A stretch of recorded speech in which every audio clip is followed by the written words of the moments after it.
ಅಫ್ಘಾನಿಸ್ತಾನದ ಹಿಂದೂಕುಷ್ ಪ್ರದೇಶದಲ್ಲಿ 6.2 ತೀವ್ರತೆಯ ಭೂಕಂಪ ಸಂಭವಿಸಿದ್ದು ದೆಹಲಿ, ಎನ್ಸಿಆರ್ ಹಾಗೂ ಜಮ್ಮು ಕಾಶ್ಮೀರ ಪ್ರದೇಶಗಳಲ್ಲೂ ಕೂಡ ಭೂಮಿ ಕಂಪಿಸಿರತಕ್ಕಂಥ ಅನುಭವ ಆಗಿದೆ. ಇದು ಜನರ ಆತಂಕಕ್ಕೂ ಕೂಡ ಕಾರಣ ಆಗಿದೆ. ಶನಿವಾರ ಸಂಜೆ 6:04 ಸುಮಾರಿಗೆ ಹಿಂದೂಕುಷ್ ಪ್ರದೇಶದಲ್ಲಿ ಭೂಕಂಪ ಸಂಭವಿಸಿತು. ಭೂಕಂಪ ಶಾಸ್ತ್ರದ ರಾಷ್ಟ್ರೀಯ ಕೇಂದ್ರದ ಮಾಹಿತಿ ಪ್ರಕಾರ ಈಶಾನ್ಯ ಅಫ್ಘಾನಿಸ್ತಾನದ ಕಲಬ್ಗಾನ್ನಿಂದ ಸುಮಾರು 81 ಕಿಲೋಮೀಟರ್ ದೂರದಲ್ಲಿ 215 ಕಿಲೋಮೀಟರ್ ಆಳದಲ್ಲಿ ಕೇಂದ್ರ ಬಿಂದು ಪತ್ತೆಯಾಗಿದೆ.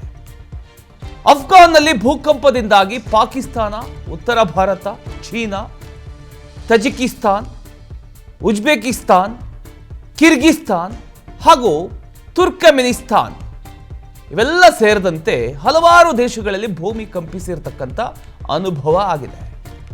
ದೆಹಲಿ, ಎನ್ಸಿಆರ್ನಲ್ಲಿ ಕೆಲ ಸೆಕೆಂಡುಗಳ ಕಾಲ ಭೂಮಿ ಕಂಪಿಸಿರ್ತಕ್ಕಂಥ ಅನುಭವ ಆಗಿದೆ.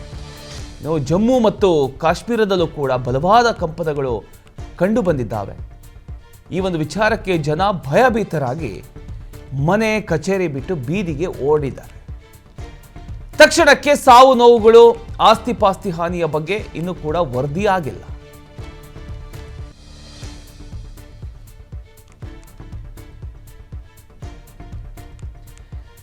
ಅಫ್ಘಾನಿಸ್ತಾನದ ಹಿಂದೂಕುಷ್ ಪ್ರದೇಶದಲ್ಲಿ ನಡೆದಿರತಕ್ಕಂಥ ಒಂದು ಭೂಕಂಪ 6.2 ತೀವ್ರತೆಯ ಏನು ಭೂಕಂಪ ಆಯಿತು. ಜನ ಈ ಒಂದು ವಿಚಾರಕ್ಕೆ ಸಂಬಂಧಪಟ್ಟ ಹಾಗೆ ಭಯಭೀತರಾಗಿ ಮನೆಯಿಂದ ಓಡಿದ್ದಾರೆ.